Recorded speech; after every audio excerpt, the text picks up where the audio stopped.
Okay, we got our hose coming up through the top. We got our hat there.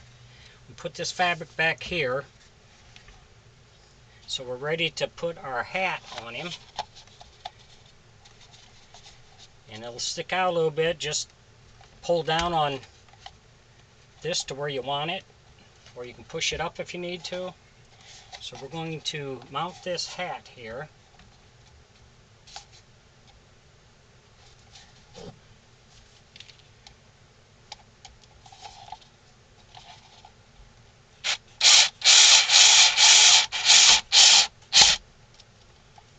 Just like that.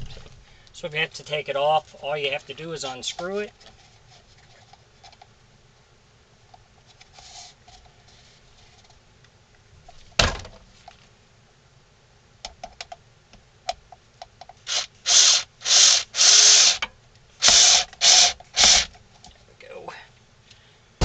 So now we have our hat. So all you have to do is, when you put the head on the body, slip this down, screw it to the top where you want your powder to come out, and you're all set to go. If you enjoy my videos, please like and subscribe on my YouTube page. I'd appreciate it.